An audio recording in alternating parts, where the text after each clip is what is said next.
and he gave me a lot of international exposure. I think that helps me, pushing me, guiding me, throwing me into a very different field, getting me exposed out there. In fact, he was the one who bought me my first golf clubs. He said, okay, we're going to Thailand, let's go play golf with the CEO of Coca-Cola.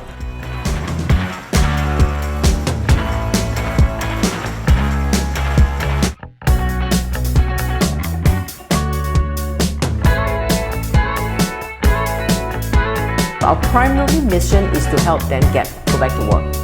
So the process that we took them through is, the first thing is the 8 weeks, we call it Confidence Curriculum Workshop.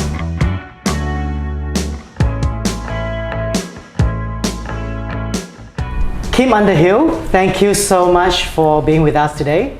Thank you very much for having me in your lovely home. When I think about, this is our first episode of our Conscious Leadership series of conversations, and I can't think of anyone better than to start the series with you. Thank you so much for thinking of me. Yeah. One of the reasons why I was thinking of you for the fact that when Kate Siebert said, "Oh, you've got to meet Kim, she's amazing," and then we met you at the American Club, I just thought, wow, your honesty, your story, and your passion stood out. You come across to me as a person that sort of like, you're at the forefront. You have a sense of balance and also very focused on intentional achievement. So with reference to a recent survey that we've done on particularly on the insights into the future of women in leadership, one of the main concerns indicated from the survey results is that women are trying to find balance at the home front as well as the work front. Right. So how does this sort of like finding and this indication resonates with the women that you have been helping all these years? Okay, as you know, I work with a lot of women, not just in the association, but as well as a lot of women that I mentor. Biggest challenge in that is a very, very common challenges and often talked about among women. But when I actually look into the issues deeply, even before pandemic or during pandemic, I can see that in the future as well. Women constantly face domestic challenges, the hurdle for them to do better.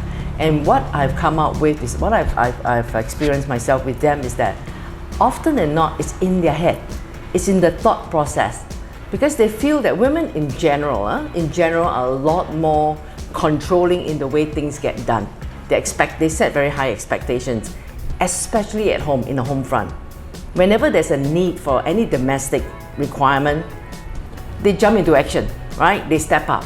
Be it household chore, be it child minding or looking after an elderly. They have a tendency to step up. Part of the reason is because the trust in letting somebody else manage is not there. Hence, they're putting a lot of burden on themselves, and at the end of it, the result of it is like it becomes a hurdle for them to try to find that balance. So with that in mind, how do women actually overcome that? The way to overcome is looking for help, seeking help, seeking support in order to be able to find the balance. You talk about, everybody talks about work-life balance, right? Why is it that they somehow find that it's challenged? The first answer they always gave me is, I don't have enough time. My question is time to do what? Time management, right? Is it possible to make it happen to have work-life balance? My answer is always yes. It depends on what is balance to you. You cannot have everything. Something has to give, as the saying goes. So what is it that you're willing to give in order for you to be able to manage and to be happy with it? The level of happiness for you. It's like asking someone, what is success to you? Unless they can define the level of success, they'll be constantly chasing the infinite success that they have it in their head, but not actually making it, turning into an actions to make things happen. Yeah. Share with us what is important to the women that you help when it comes to building career paths. Okay. What I've noticed is conversations. The biggest challenge, regardless of at what level in their ranking in the organization, number one challenge is that they find it intimidating to have to be the first person to take initiative to have a conversation. I often find women who are actually, especially in mid-level or even in senior level, when they're trying to think about where can they go next, the first thing they kind of like felt is that, oh, nobody noticed me, the company is not doing anything for me. My question is that, what have you done for yourself? So the biggest thing is that, study shows that more than 60% of women do not have that career conversations with their supervisor. And that results in them feeling anxiety, feeling uncertainty, about where they're going to go, where they're going to head, because they're constantly waiting for things to happen. So that conversation thing is very, very important for women to be able to take that next step. Another thing is that I find also women, especially women in high-ranking position, they have a tendency to have self-limiting beliefs. That's the problem that a lot of them face, regardless of the position that. I'll give you an example. One of the ladies that I coach, she's a lawyer in a multinational organization. She's already at the peak of her department. She's heading it up. She's been there for 6-7 years. When she came to me, her first thing was, how do I get a seat at the table? Right? I said, you're already a senior. What more do you want? The thing is that I want to have more visibility. I want to be part of the strategic team and all that. So I turned around and asked them a question. So what have you done beyond your job? And all of a sudden the light bulb went off. It's like, oh, I've done everything within my capacity, but I've not done anything more. So in order for anybody to be noticed, to be visible, personal branding, whether it's for individual or for your career, it's very important to be able to build that.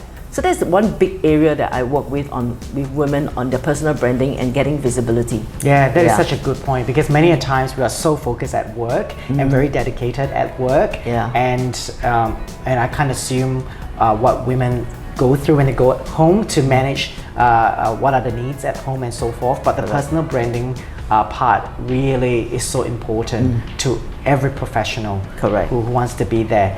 Just coming back to this example, was she, when she talked about Kim, I want to sit at the table, was she clear about, was she able to define what the table was? Which table was she talking about? Well, she's basically talking about the C-suite. Okay. Talking about the decision maker, right? If you're talking about, this is a multinational organization, so we're talking about she's regional, she wants to do international, she wants to be part of the global senior team. So she sort of know, but in what aspect, in what area, she's not clear. She's just kind of like, I want to be there, how do I get there? So when I asked her what is there, what is that, the ultimate goal, she said, I'm not really sure yet. I'd like to be able to be a part of that, but a part of what is something that she did not have the definition on. And that is very common with a lot of women, right? Women come to, when I ask them, what is success to you? They say, oh, financial freedom. They talk about happiness. But I say, these are all very vague. You need to really, funnel them down and clearly define, okay, I want success in, say for instance, somebody who wants to lose weight. Be very clear how many kilo, by when, right? I want to have a career path, but in what direction? Is there anything? There's no anything. So it's about clarity about where they really want to. So the seat at the table, eventually she realized that, I said, pick someone that you felt that has done more than what they have done in their job capacity. And all of a sudden she realized, oh, there's this one person that did this beyond the job and getting noticed, getting visibility. So there's kind of like a light bulb moment for her as well. Oh, I see. So I need to da. So as I say, it's not just the mid-level managers that is confused about where they want to go, how to get there. Even the senior ranking ones. Yeah. Congratulations on the launch of your new book. Thank you. New Age Leadership. Yes. Absolutely love it. I know that there are 3 main focus within your book. That is self-leadership, team leadership, and business leadership. Yes. Why these 3 specifically? Okay. So it's actually, this book is based on a training program I developed in 2017. When I look at leaders, often than not, a lot of trainings out there is teaching leaders how to do things, how to get results, the very technical, the very practical work that needs to be done. But what I see that's lacking is, in order for you to be successful, for your business to be successful, the number one asset is people. And there are less people focusing on people, always focusing on business. So through my own personal leadership journey for the last 25 years, I realized that my number one challenge probably 10, 12 years ago, was how do I manage people?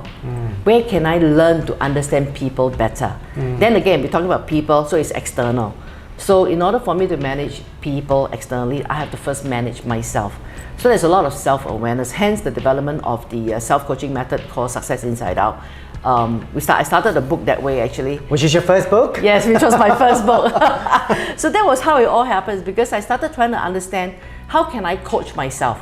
What key points I need to take to remind myself what to look for in an organization by building people so that the people can build the business for me. So that's how New Age leadership came about. Started with self-leadership, looking at change, looking at self-awareness, looking at personal branding as we talk about, the visibility part.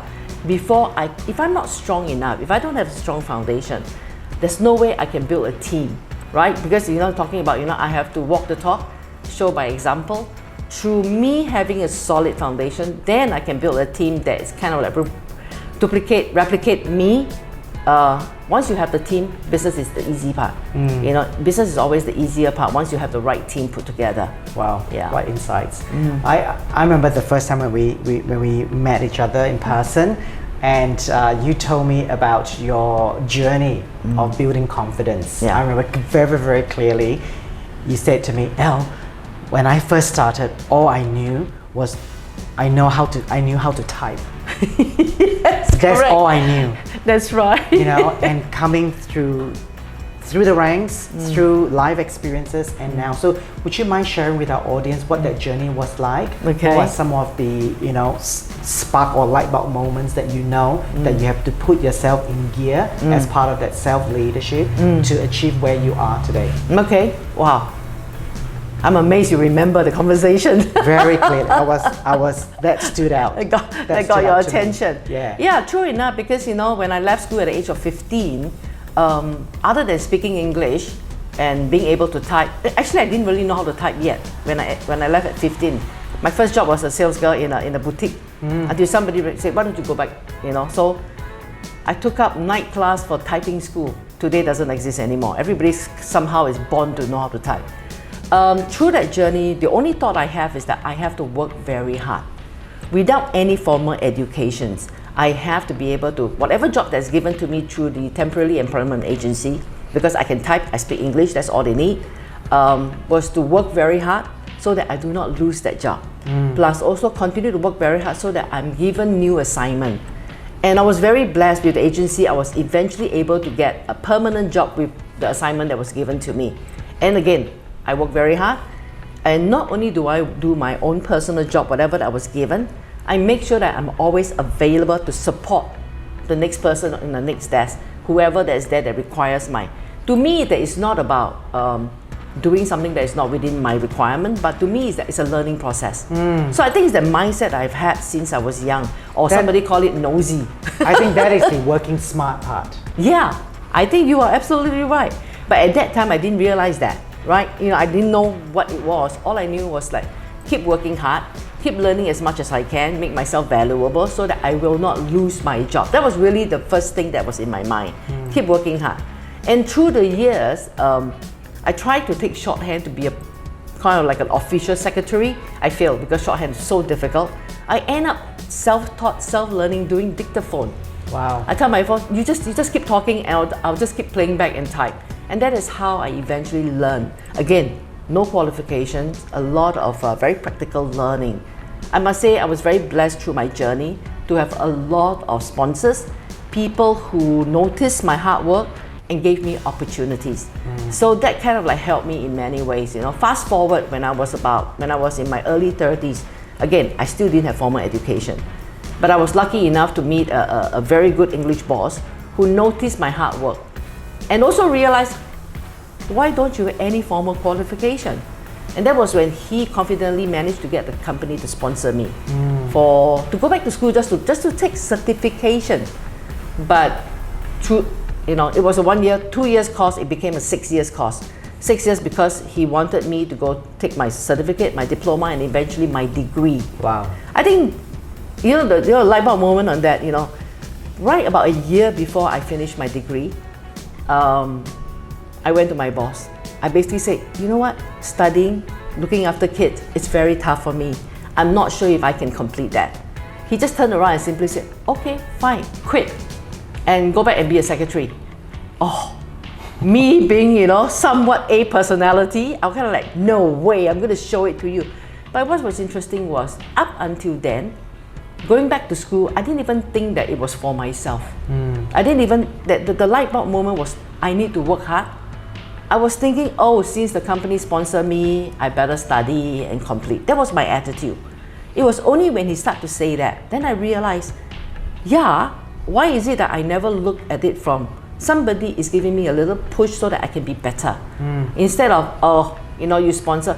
It's the same situations whereby when I conduct a lot of workshops, participants come in, they have absolutely no interest because the answer is that, oh, my boss sent me, not because I want to learn. So that was the turnaround moment for me. And from then on, I start to see things very differently. I start to focus a lot on what do I want to get out of this education. And I was very blessed. Not only I was sponsored through school, I was sponsored through different positions, from secretary to doing customer service to marketing, in parallel to what I learned.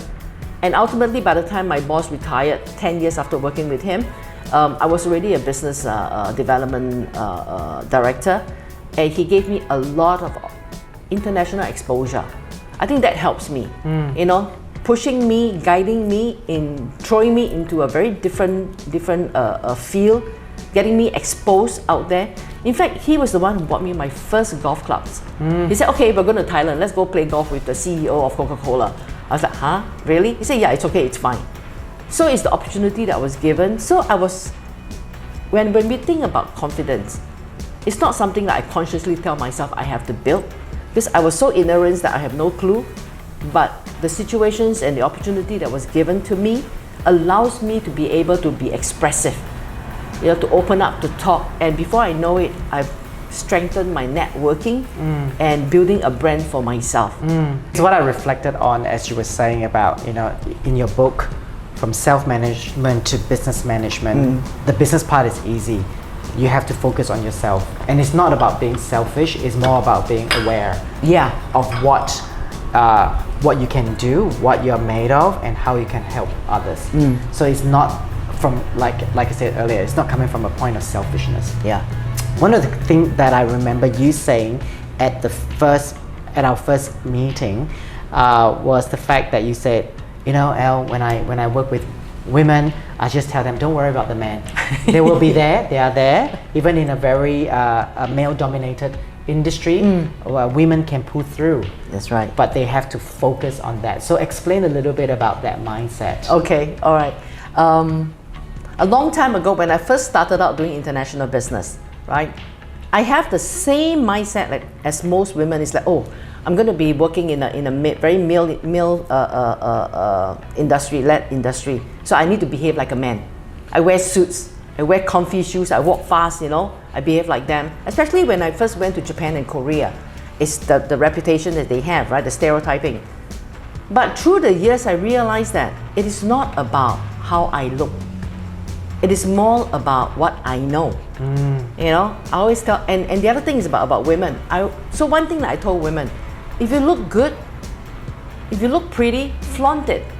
It's okay to look awesome on 3-inch heels and still be a very successful business person.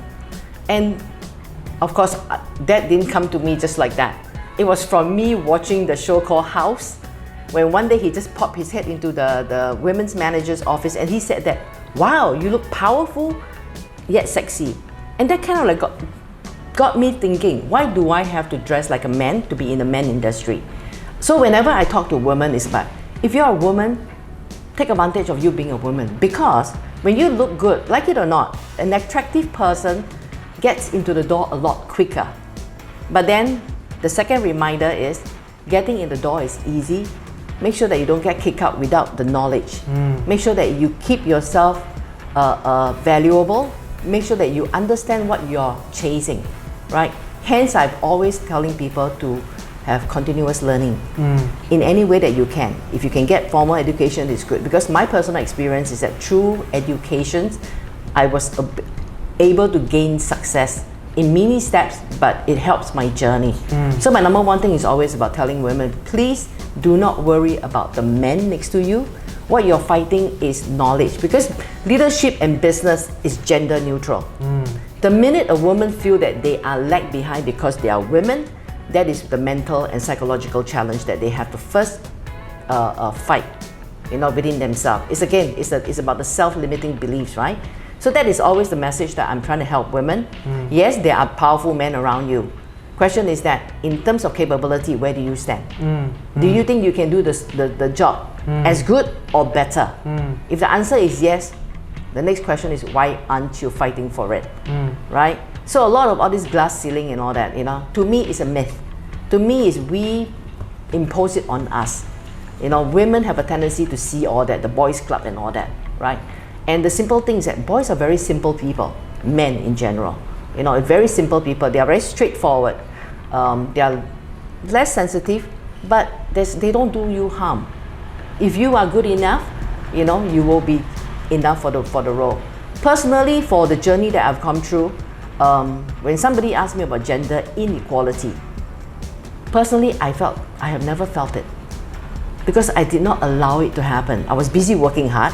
I was busy chasing what I want to chase, and all this little noise, they call it white noise, doesn't really affect me. And those are some of the messages that I always share with the people I mentor, to try to not allow all this white noise to affect you, because you are good enough, and just pursue on what you want and work hard, right? It's very self-aware, self-acknowledge, understanding where you are, what you need, and work on it. Yeah. But also, of course, it's very important that we acknowledge that for women who are going through hard time in a work environment, what they're experiencing is real.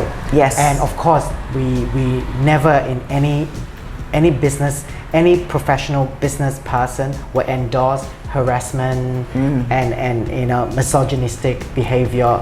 We are not condoning that at all. But what we are saying is, be focused, know what you want to learn out of a journey that you want to take, and perhaps look at that journey, right? Correct. Yeah. An important thing is always have a voice. Even if you're talking about you're being treated unfairly, right? There are a lot of unconscious biases going on in the organization. It happens, and it continue to happen because women choose not to say anything about it. Right. They choose to keep everything under the surface. Right? It's okay. It's okay. It's not okay. Right? Learn to have a voice. Learn to have a conversation. To be able, so that you are visible in your thought and process. Yeah. You are the board president of Daughters of Tomorrow. Yes. An organization in Singapore that help quite a number of women. So tell us a little bit about the work at Daughters of Tomorrow. Okay. We work with women that are registered with the Family Service Center here in Singapore. We have something like about 450 women that comes through our system. First thing what we do, our primary mission is to help them go back to work. So the process that we took them through is, the first thing is the 8 weeks, we call it Confidence Curriculum Workshop. Okay. Whereby it covers things like letter writing, resume writing, grooming, a couple of different things, including as well understanding technology, right? We teach them about finance. So once we get through the 8, once they graduate from there, a different department, the Women's Support Group, will help them reach the job, right? Help find them jobs. We have another segment whereby we help women more on the high touch. So it's like elder care in nursing home or child care. We actually put them in through formal training, certificate training, so that they can get certified to be able to work in a nursing home. So there are different ways. What we are doing this year that we include, because traditionally for the DOT turned 7 this year. And this year we've just implemented something different, beyond job.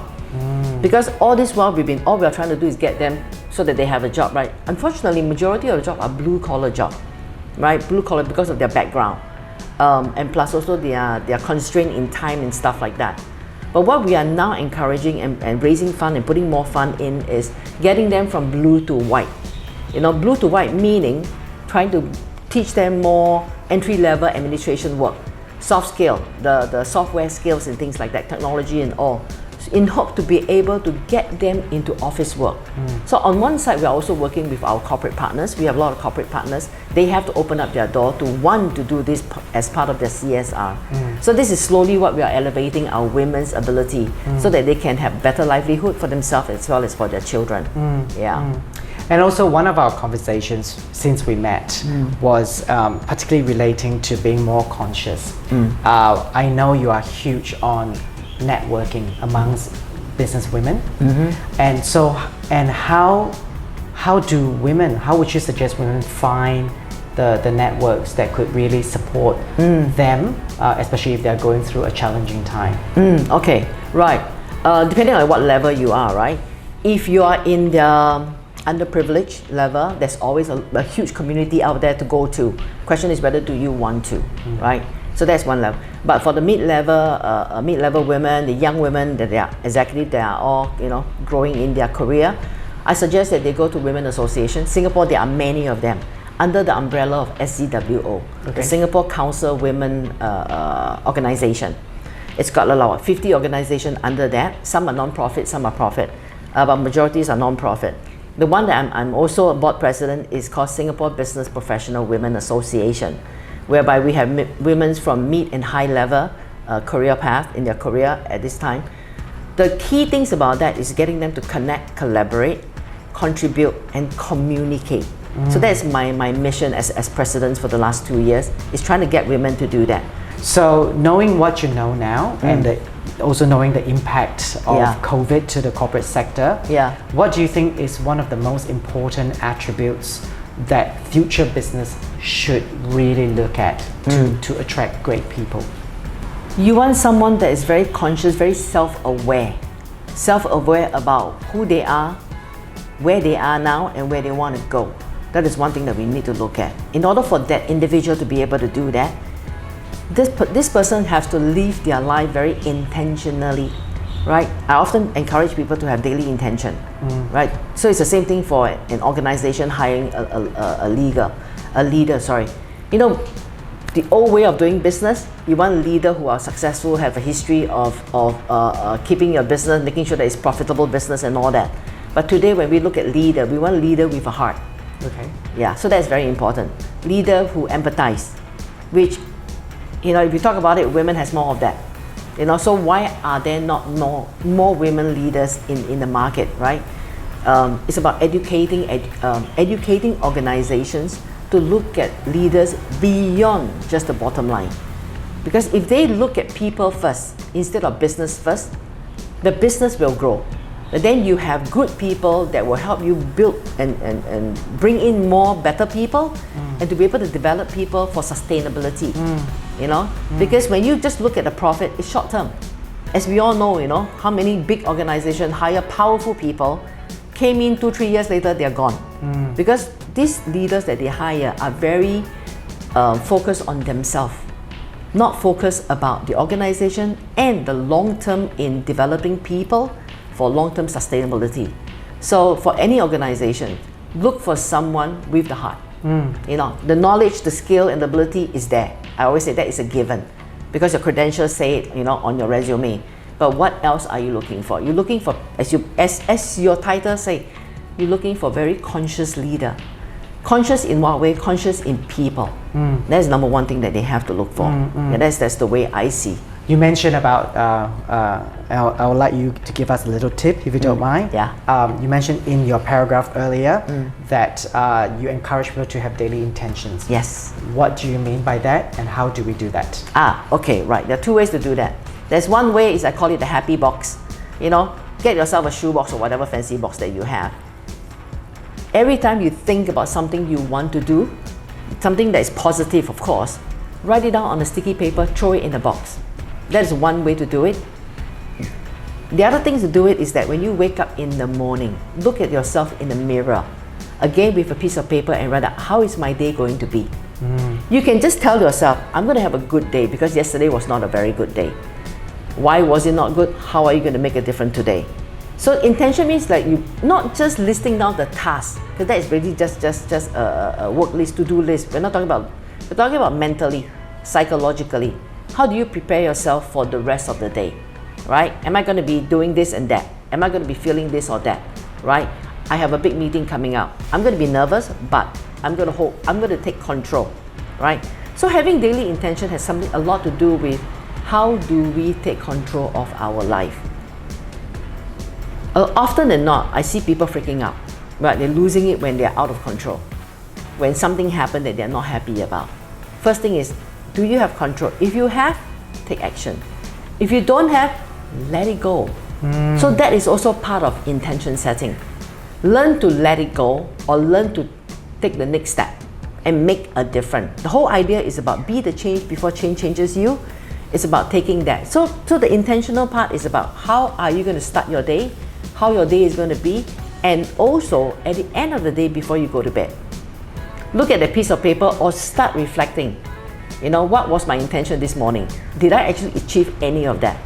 Right? It also goes back to just now I talked about how people was given opportunity to attend talk or workshop. The intention wasn't there, hence there was no results. So a simple intention planning, daily intention I call it, will help you think of your life, you know, whether you're one step ahead or you're continuing to go sideways. Hence you're not growing at all in your success journey.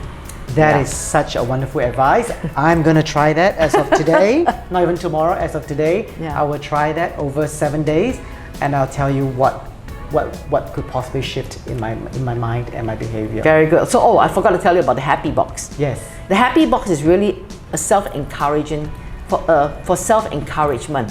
When you write it down, like you say, if you do it weekly, on every Monday maybe, pick it up and say, have I done all this? Wow. Have I felt happy about this, right? And when you're not feeling too happy, look at that list as well, because those were your happy moments that will self-encourage. Because in life, if we wait for somebody to make you happy, keep waiting, right? It's all about ourselves, self-awareness and self-management.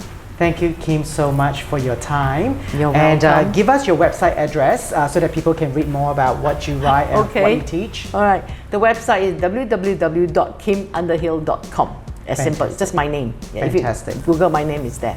Thank you so much for your time, and we are so glad to have you. Thank you, Al. Really appreciate these conversations. You know, everything starts with conversation. It does.